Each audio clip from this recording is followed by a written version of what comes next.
Alléluia, alléluia, gloire à Dieu. Bienvenue, bienvenue.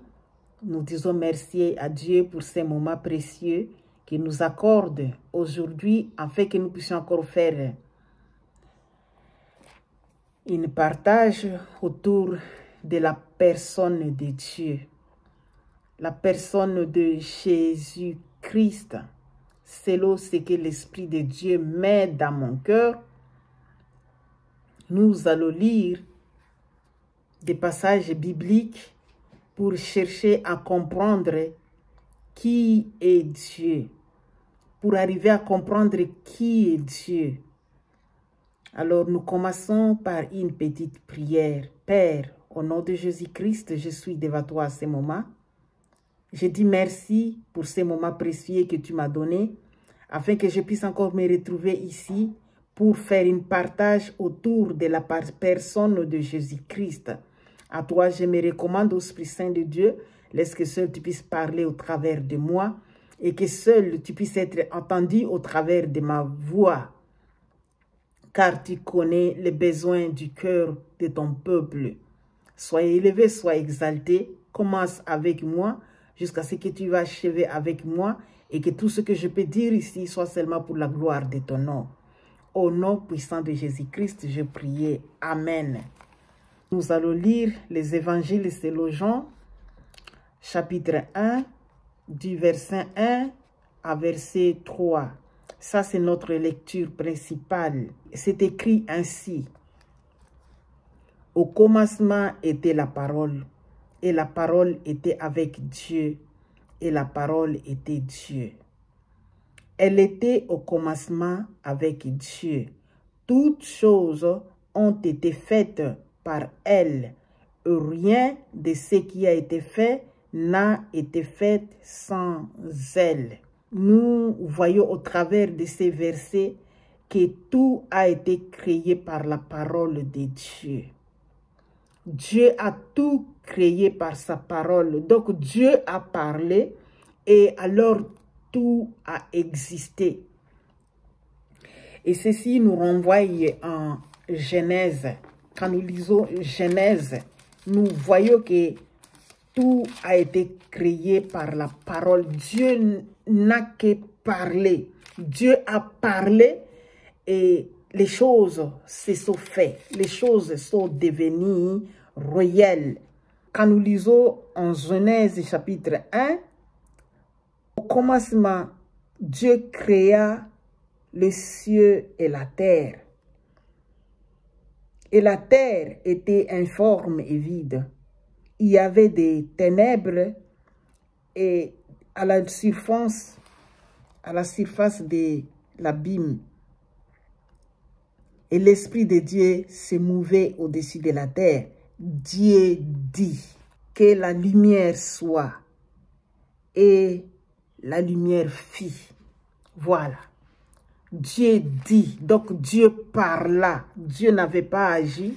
Dieu n'avait pas formé. Mais Dieu avait parlé. Dans l'Ancien Testament, il est écrit seulement que Dieu a dit. Mais le Nouveau Testament nous montre que cette parole s'est fait chair. Il a pris le corps pour venir ici sur la terre. Cette parole-là s'est fait chair. Il est devenu un homme. Et Jésus est venu au monde. Jésus est venu naître au monde. Jésus, tous nous le savons que Jésus est né d'une vierge femme. Mais il est né comme tout enfant né pour venir au monde. Il n'est pas venu, il n'a pas sauté du ciel. Non, il est venu comme tout homme vient au monde au travers d'une femme. Mais Jésus est venu de Dieu. Il a pris la forme humaine pour venir ici sur la terre. Nous allons lire toujours dans le même chapitre 1 de l'évangile selon Jean. Nous prenons le verset 18. Le verset 18. Et je lis la Bible, le français courant. Il est écrit ainsi. Personne n'a jamais vu Dieu. Mais le Fils unique qui est Dieu et demeure auprès de Dieu, lui seul l'a fait connaître. Ce qui signifie que Il n'y a que Jésus qui fait connaître Dieu aux hommes. Il n'y a que Jésus qui peut faire connaître Dieu à nous, les humains qui vivons ici sur la terre. Car personne d'autre n'a jamais vu Dieu. Personne d'autre n'a jamais vu Dieu. Il n'y a que Jésus-Christ seul qui connaît Dieu. Avant que nous ne puissions tirer notre conclusion, je veux que nous puissions lire aussi, je veux que nous puissions lire 1 Jean chapitre 5. Nous allons lire les 2 derniers versets. Nous savons aussi que le Fils de Dieu est venu et qu'il nous a donné l'intelligence, nous permettant de reconnaître le Dieu véritable. Nous demeurons unis au Dieu véritable grâce à son Fils Jésus-Christ.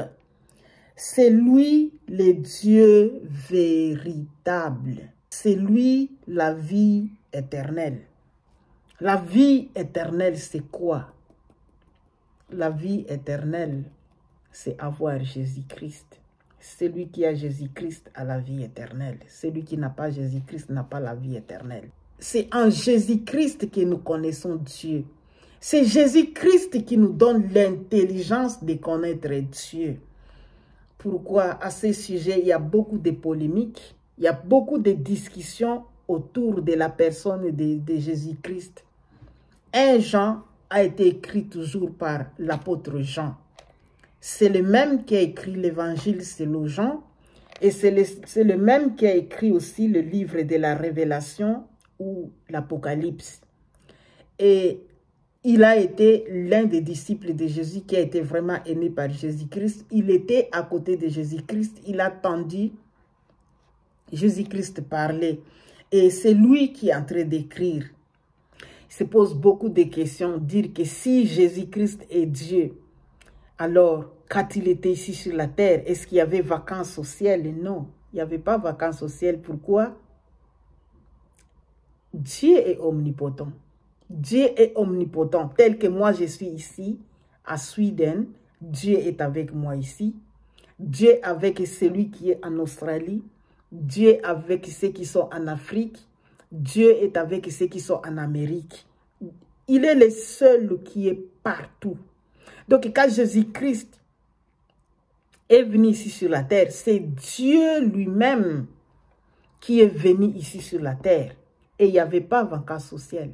Pourquoi? Parce qu'il est omniscient, il est omnipotent, il est omniprésent. Alors, ces 3 versets que nous avons lus, 4 avec ceux que nous avons lus en Genèse, nous prouvent suffisamment que Jésus-Christ est Dieu, que c'est Jésus-Christ qui a tout créé. Il n'y a pas un autre Dieu à part Jésus-Christ. À part Jésus-Christ, il n'y a pas un autre Dieu. Et si nous voulons encore lire un peu en Matthieu, nous pouvons prendre Matthieu chapitre 11. Nous allons lire le chapitre 27. Ici, Jésus est en train de parler à ses disciples. Il dit, « Mon Père m'a remis toutes choses.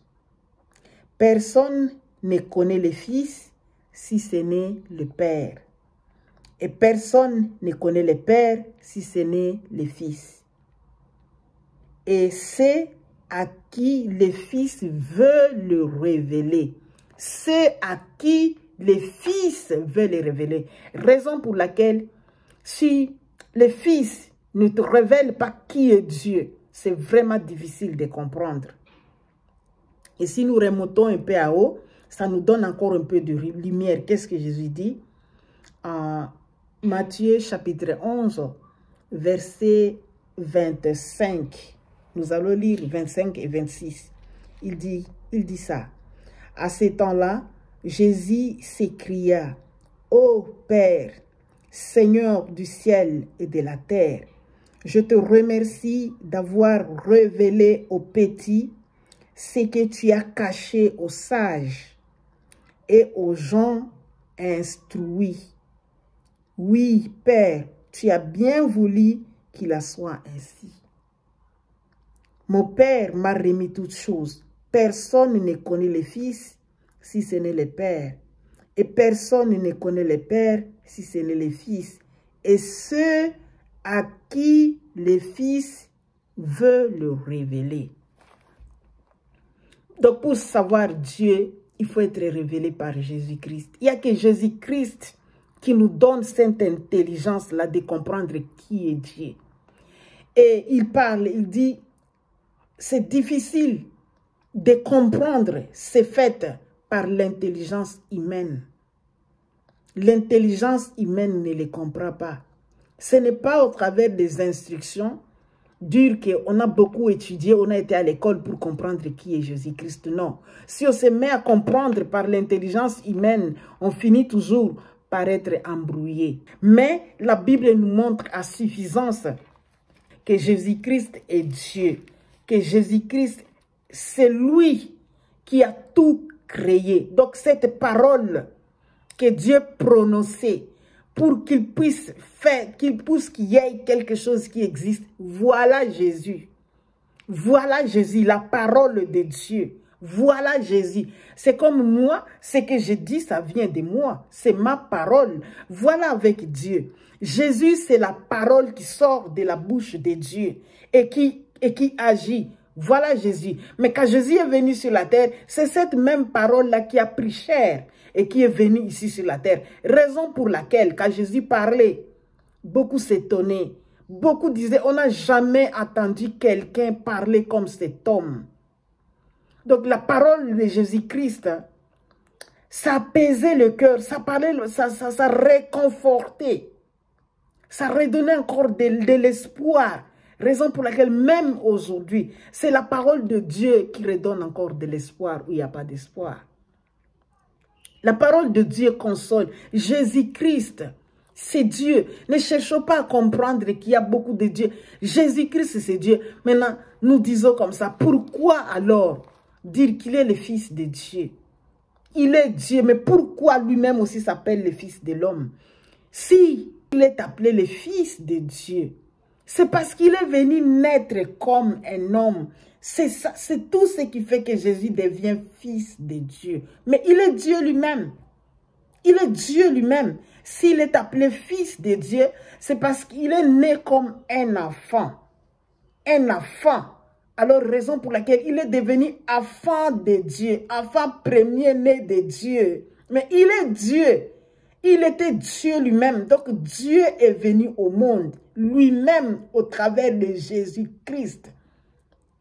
C'est pourquoi nous ne devons pas chercher à nous embrouiller, car il y a beaucoup de débats autour de ces sujets, autour de la personne de Jésus. Nous lisons en Jérémie chapitre 9, verset 5, qui nous parle. Dieu parlait au travers des prophètes.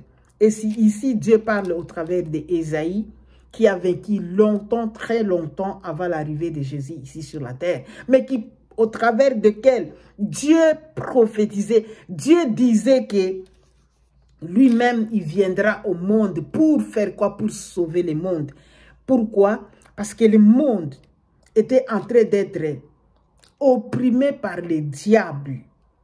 Par les diables. Et le diable opprimait l'homme dans sa chair, pas dans son esprit, dans sa chair. Dans sa chair, si Ève a pris le fruit interdit par Dieu, il a mangé, c'est parce que la chair, c'est la chair, c'est le corps qui a besoin de la nourriture physique. Ce n'est pas notre esprit qui a besoin de la nourriture physique, c'est le corps. Donc le diable est en train d'opprimer l'homme dans sa chair. Alors il fallait que Jésus vienne, qu'il prenne aussi la chair, le corps humain, et mourir dans ce corps humain pour vaincre le diable. L'homme pêche dans son corps. Même si l'homme va pratiquer l'impudicité, c'est dans son corps. C'est pour satisfaire son corps. Ce n'est pas pour satisfaire l'esprit. Il n'y a pas un péché qui satisfait l'esprit. Le péché est là juste pour satisfaire le corps de l'homme. Raison pour laquelle Jésus a pris le corps humain et venir ici sur la terre, mourir dans ce corps humain, vaincre le diable dans le corps humain, afin que l'homme puisse être sauvé. Et nous lisons ici, quand Dieu parlait déjà au prophète Ésaïe, il dit ceci. Ésaïe chapitre 9, nous lisons le verset 5, qui dit « Car un enfant nous est né, Car un enfant nous est né, un fils nous est donné. Dieu lui a confié l'autorité, on lui donne ce titre, conseiller merveilleux, Dieu fort, Père pour toujours, Prince de la paix. Ça, c'était la version français courant. Et si nous pouvons lire dans la version Louis II, car un enfant nous est né, un fils nous est donné. Et la domination reposera sur son épaule. On l'appellera admirable conseiller, Dieu tout-puissant, Père éternel, Prince de paix. Ça, c'est quand Ésaïe parlait au sujet de Jésus-Christ. Et ici, Dieu le nommait déjà, Dieu lui donnait déjà un nom. Et quand vous suivez ces noms-là, il n'y a pas moyen de discuter. Il dit que cet enfant-là qui va naître, il sera appelé Dieu tout-puissant, Père éternel, Prince de paix, admirable conseiller. Ici, nous appelons Dieu lui-même, nous appelons Dieu Père éternel. Nous l'appelons Dieu tout-puissant. Que Dieu nous aide, que l'Esprit de Dieu nous donne à comprendre que nous ne sommes pas là pour chercher, que nous ne devons pas être là plutôt pour chercher qui est Dieu, qui est Dieu. Jésus est Dieu. Si tu as Jésus à toi, tu as Dieu lui-même. Au ciel, tu n'entendras pas parler de Dieu le Fils. Au ciel, il n'y a pas le Dieu le Fils. Au ciel, il y a la parole. Au ciel, c'est la parole qui a créé. Ici sur la terre, nous avons Dieu le Fils. Pourquoi il est venu? Il est né d'une femme. Il a pris la condition humaine, mais il est le Père éternel, le Dieu tout-puissant. C'est Jésus. Que Dieu nous bénisse. Je crois que nous avons suffisamment lu des paroles des différents versets bibliques qui nous prouvent que Jésus-Christ est Dieu, le Dieu parfait, le Dieu véritable. Point n'est besoin de continuer à discuter au sujet de la personne de Jésus-Christ, nier que Jésus-Christ n'est pas Dieu. Raison pour laquelle, toi qui discutais encore au sujet de Jésus-Christ, donne ta vie à Jésus-Christ, reçois Jésus-Christ dans ta vie. Tu as Jésus-Christ, tu as Dieu. Tu as Jésus-Christ, voilà le véritable Dieu. C'est Jésus qui nous donne l'intelligence de connaître qui est Dieu. Soyez tous bénis au nom de Jésus-Christ. Amen.